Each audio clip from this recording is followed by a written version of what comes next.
what Sphere Finance future is going to be. Hey guys, this is Dumb Crypto here.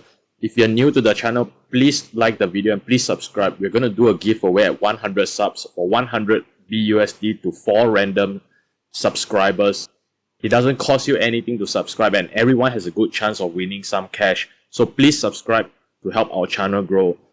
So going back to the video, we're going to take a look at Sphere Finance and get up to date with the announcements that have been made by the developers.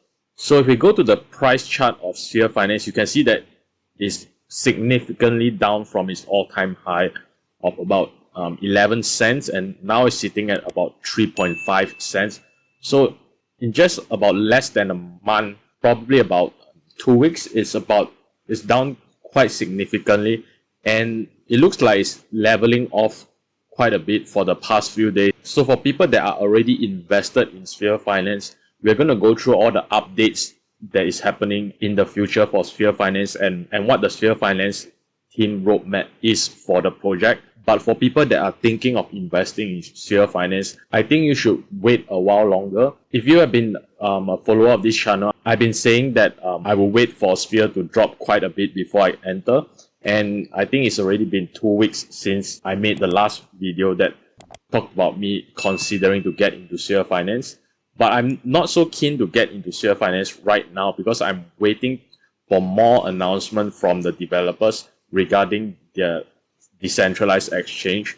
So looking at its competitor Titano, you can see that Titano, after it released its DEX, you can see that it actually shot up quite a bit and leveling off at quite a nice price level at 8.5 cents. So if you guys follow Titano's price action, you know that Titano was actually down quite a lot. But after it introduced its V2 and decentralized exchange, it started to gain a bit of momentum and went back up. So I would probably think that the DEX is a good thing for Sphere Finance if they introduce one down the road. And we'll take a look in the announcement later that they actually have a DEX plan, and I think that's quite bullish for Sphere Finance. And I think we can probably make some adjustment in timing to get into Sphere Finance around next week. But you can see that the price is leveling out quite nicely, so I don't think there's any rush to get in right now because there's not much momentum going for Sphere right now. So if you take a look at the Discord for the announcement for Sphere Finance, you can see that they are going to implement the V2, where V2 is the change in the coding where it smooths out the swaps into smaller chunks. Because the older version, which is the V1, they used to collect the Sphere tokens from the buy and sell orders, and they would sell the Sphere tokens in large chunks. So when selling the orders in large chunks, it causes the Sphere token to drop much more substantially than if they was to sell the Sphere tokens in smaller chunks. So they're trying to upgrade to V2 to reduce to make the swaps into smaller chunks so that it doesn't affect the Sphere token's price as much. So if you see the latest announcement, you can see that they are actually going to launch the V2, and this is the small roadmap for the other few updates.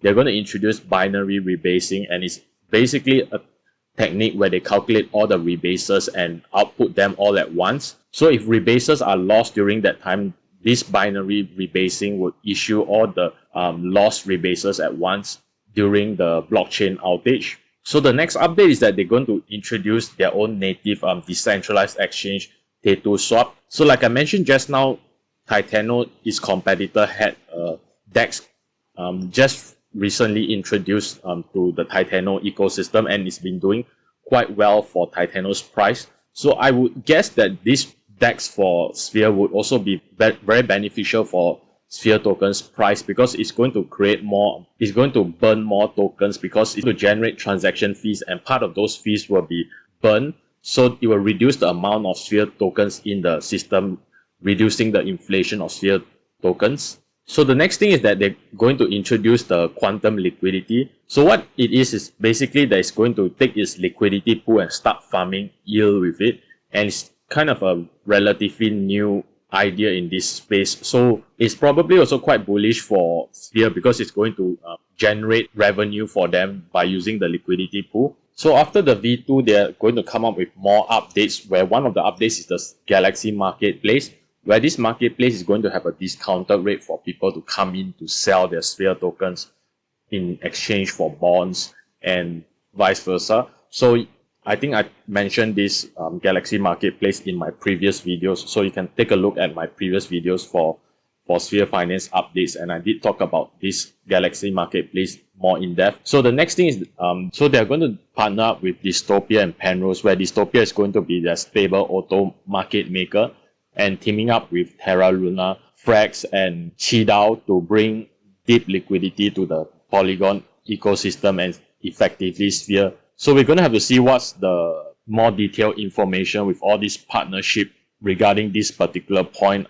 I guess they will give more updates regarding this. So the next thing is that they're also going to have this quantum liquidity as a service where it's going to generate revenue. And I talked about this in my previous video with the huge updates coming to Sphere. So you can check that out. I did go through a bit of details about this. So the next few things is so you can see that they have some mystery acquisition and generate revenue for the Sphere project. So they're going to introduce another new token, which is the G Sphere, in mid and late May, and that's going to be the Sphere game token. So alongside the Sphere games, they're going to have another system where you can participate in activities in the Sphere ecosystem.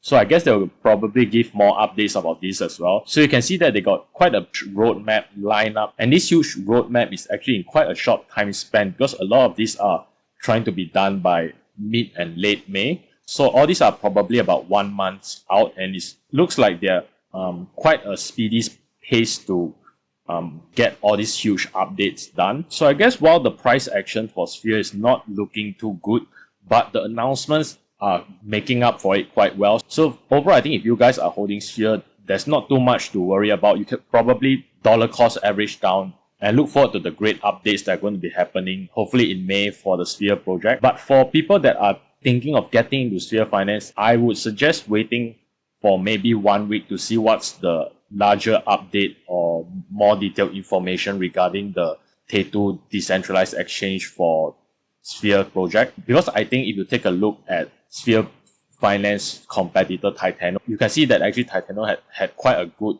price recovery after the V2 and the decentralized exchange. So I think these announcements are quite bullish for Sphere Finance down the road, but I think it's not too wise to jump in right now, because you must always consider that these projects like Sphere Finance, they always have a buy and sell tax.